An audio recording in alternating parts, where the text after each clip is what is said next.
가기도 하지만 수해 현장도요. 정치인들이 오면요. 현장이 정치인들 막 수행하고 막 이러느라고 오히려 더 처리 속도가 늦어진다는 거예요. 그러니까 오히려 민폐예요, 민폐. 안 가는 게 도와주는 거예요. 근데 그 현장을 굳이 가면서 우리는 국민 속으로 간다라고 주장을 한다는 것이죠. 그러니까 여기에 설득당할 수 있는 국민들이 없는 거죠. 그러니까 저 사람들은 늘 저래. 말로만 저렇게 하고 실제로 우리의 삶은 전혀 돌보지 않아라는 것을 몸으로 입증하고 있는 게 바로 홍준표 대표다. 이런 말씀 드릴 수 있습니다.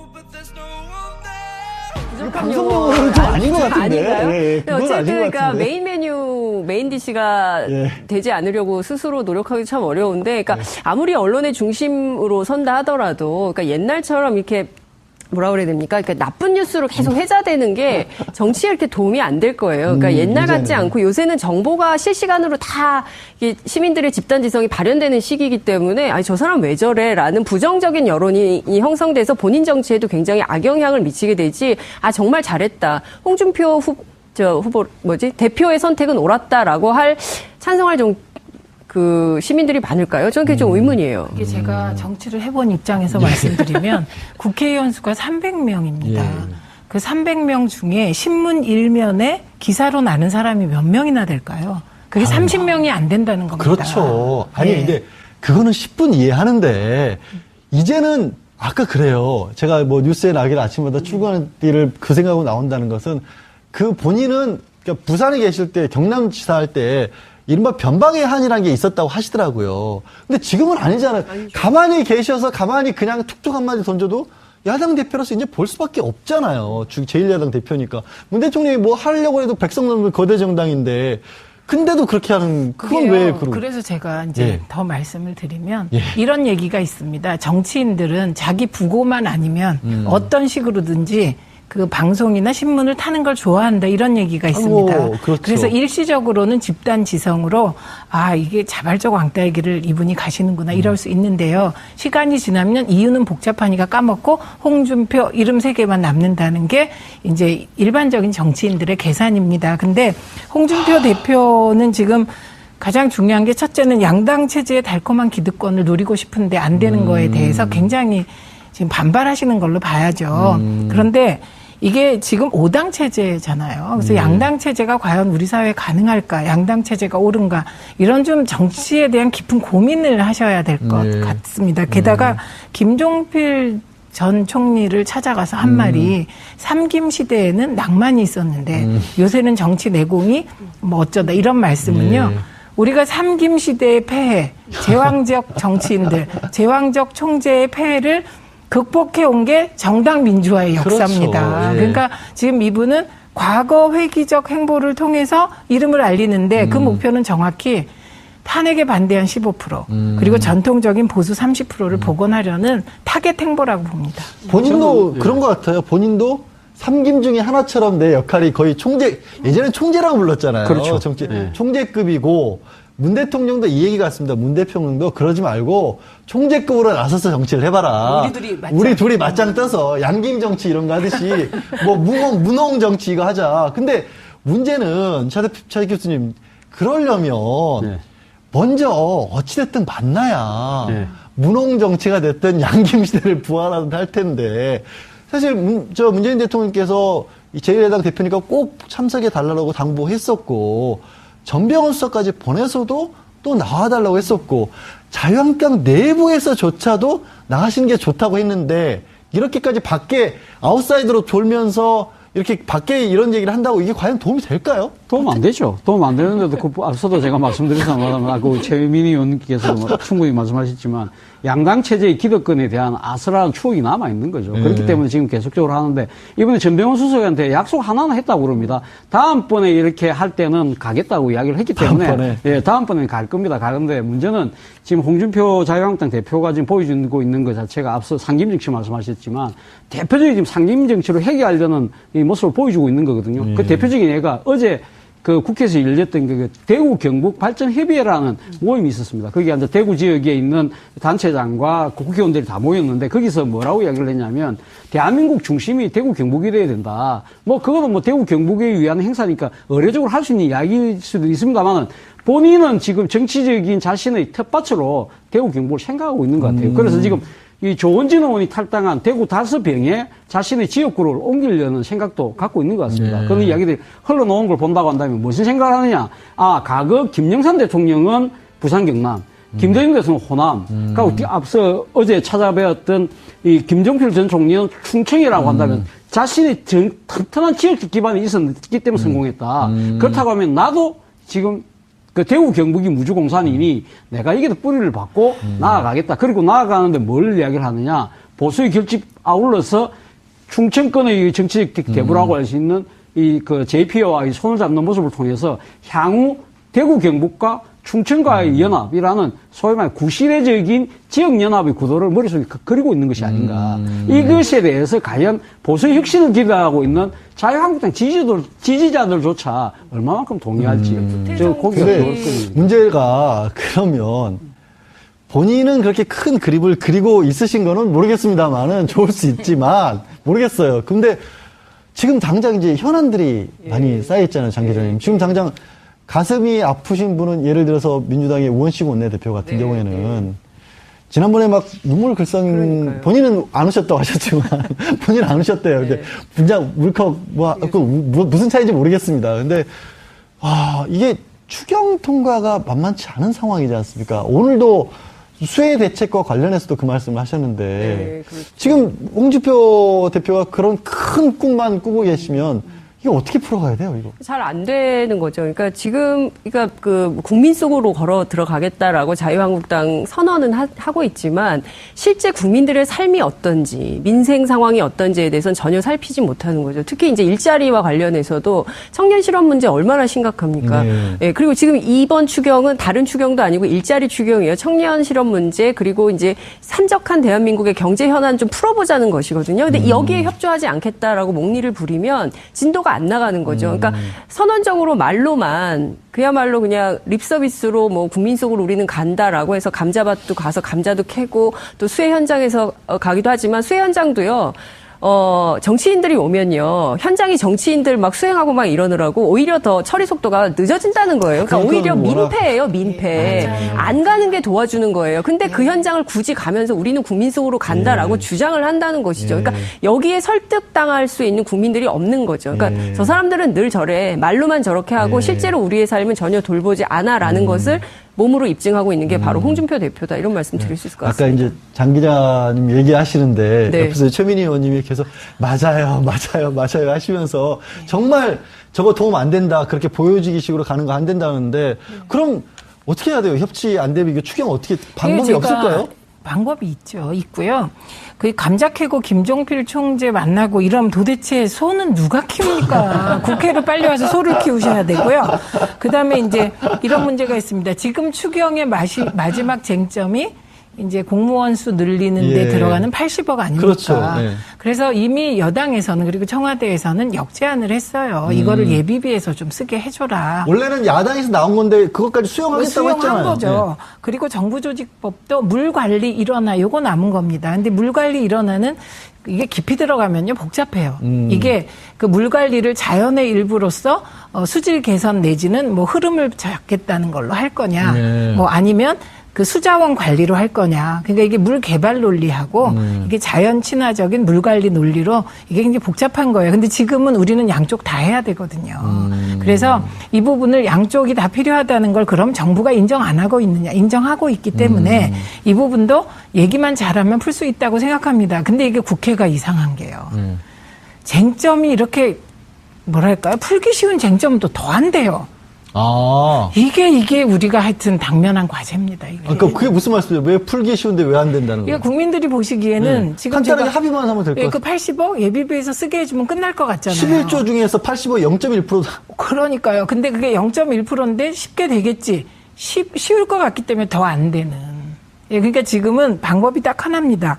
지금 홍준표 대표께서 빨리 국회로 돌아가서 소 키우시면 돼요.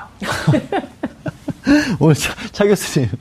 근데 오늘 차 교수님 이제 정치부 기자를 오래 하셨지 않습니까? 워낙 많이 이런 거 보셨을 텐데 우리 최민희 의원 제안하신 것처럼 그럼 지금은 결국 소키우로 홍 대표가 돌아가지 않으면 안 되는 거예요, 지금은? 사실은 뭐 자유한국당이 목리를 부린다고 하더라도 오늘 저 여야 대표 회담에 모인 정당만 손만 뭉치면 나머지 분들이 예, 힘만 합치면 무조건 모든 게 다 통과될 수 있습니다.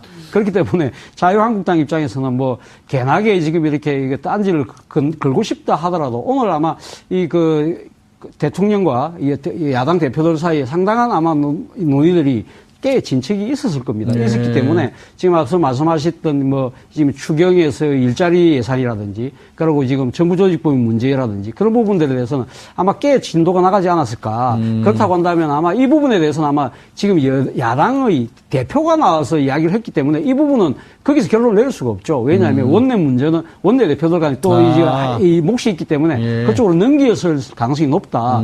그렇기 때문에 저는 아마 조만간에 타결이 될 수밖에 없는데 이 과정에서 진짜 그야말로 자유한국당이 왕따가 될 수 있다는 겁니다. 잘못하게 되면. 네, 그러니까 자유한국당이 왕따가 될까요? 아니면 홍준표 대표가 또 왕따가 될까요? 아니, 그렇게 자유한국당이 왕따가 돼서 만약에 통과되면 네. 거기에 대한 책임은 오롯이 당대표가 책임져야 되는 그런 상황이 되지 않을까요?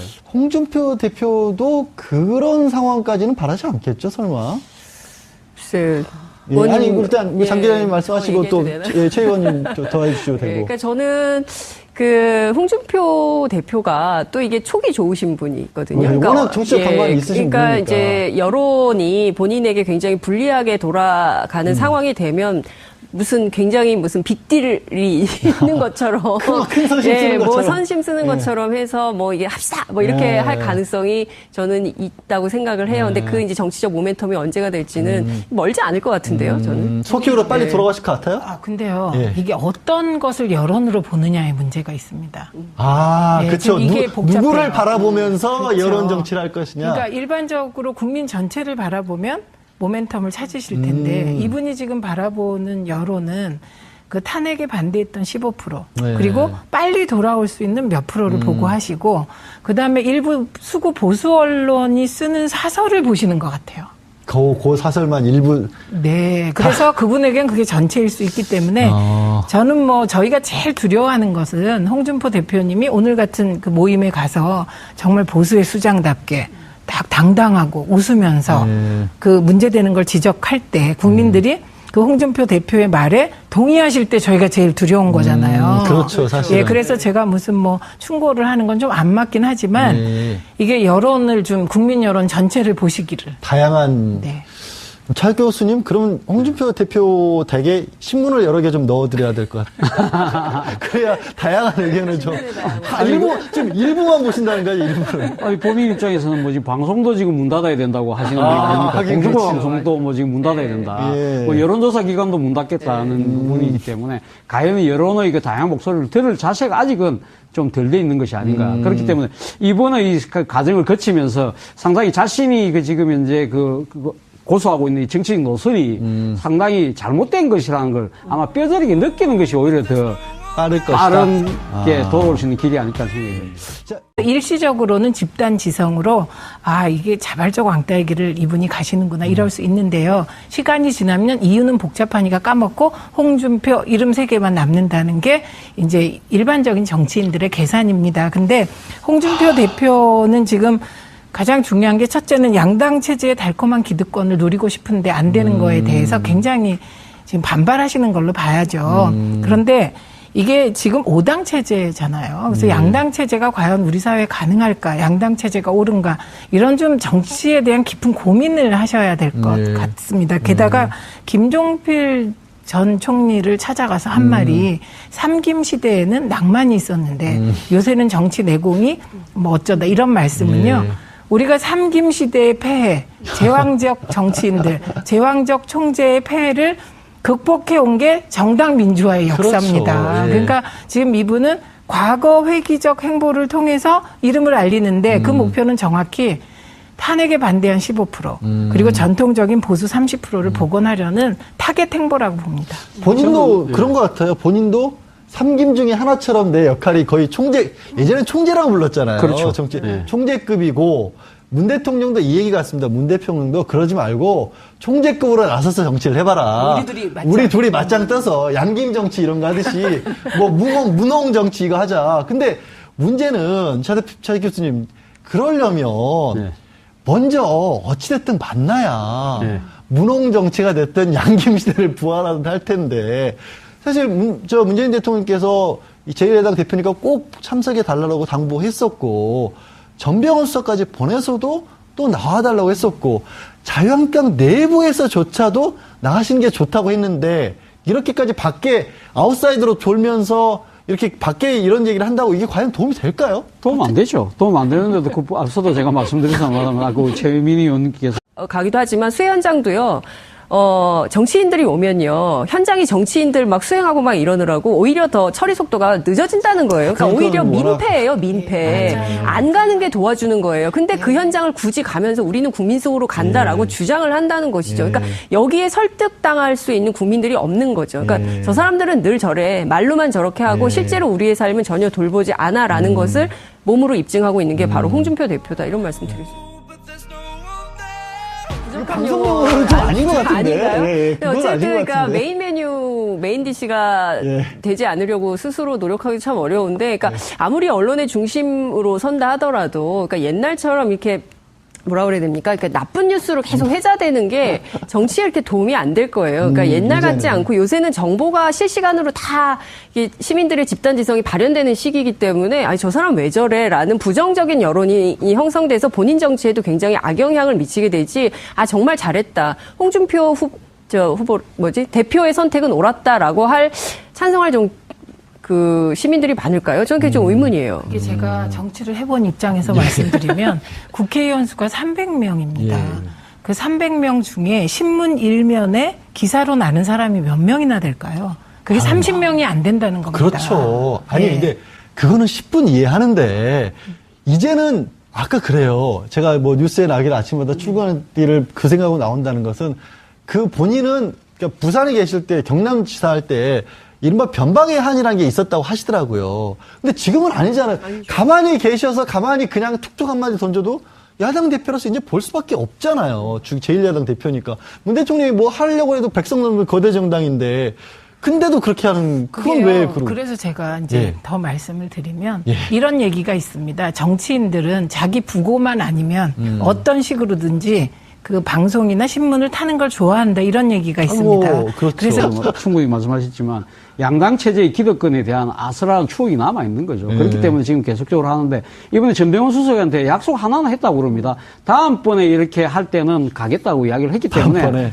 다음번에는 갈 겁니다. 가는데 문제는 지금 홍준표 자유한국당 대표가 지금 보여주고 있는 것 자체가 앞서 상김정치 말씀하셨지만 대표적인 지금 상김정치로 해결하려는 이 모습을 보여주고 있는 거거든요. 그 대표적인 예가 어제 그 국회에서 열렸던 그 대구 경북 발전 협의회라는 모임이 있었습니다. 거기 이제 대구 지역에 있는 단체장과 국회의원들이 다 모였는데 거기서 뭐라고 이야기를 했냐면 대한민국 중심이 대구 경북이 돼야 된다. 뭐 그거는 뭐 대구 경북에 위한 행사니까 의례적으로 할 수 있는 이야기일 수도 있습니다만은 본인은 지금 정치적인 자신의 텃밭으로 대구 경북을 생각하고 있는 것 같아요. 그래서 지금 이 조원진 의원이 탈당한 대구 5병에 자신의 지역구를 옮기려는 생각도 갖고 있는 것 같습니다. 그런 이야기들이 흘러나온 걸 본다고 한다면 무슨 생각을 하느냐. 아, 과거 김영삼 대통령은 부산 경남,